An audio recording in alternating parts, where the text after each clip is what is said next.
Dolan and Lucy Yang report on the latest developments from Morris Heights. Julian Rodriguez, who works at a nearby deli, said he was behind the counter when he heard people screaming about the building collapsing. When I came out, all you could see was debris and smoke in the street, said Rodriguez, 22. And you could see inside the structure people's beds, doors, closets, lights, everything. Eyewitness News obtained security camera video of people on the street running away from a cloud of dust and smoke created by the collapse. Citizen app video taken shortly after collapse showed a corner of the building with its walls cut away, its floor sagging and a pile of rubble spilling onto street. First responders are at scene of a partial building collapse in the Morris Heights section of Bronx Monday afternoon. In one, a bed stood a few feet from edge of floor, which now jutted into air. Others showed works of art hanging on wall. Elsewhere, an armchair stood on a floor that tilted precariously downward like the top of a nailed box. A picture of what looked like a soldier was hanging on the wall.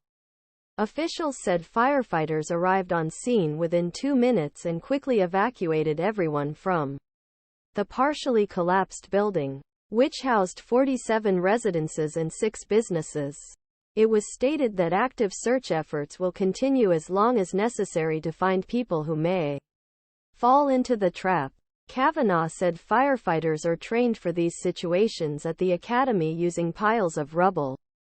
Current FDNY Commissioner Laura Kavanagh joins Eyewitness News to discuss new technology used in the rescue effort.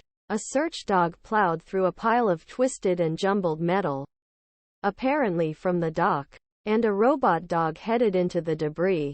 Firefighters hauled debris away with buckets and used circular saws to cut through collapsed scaffolding, and an excavator clawed through the rubble.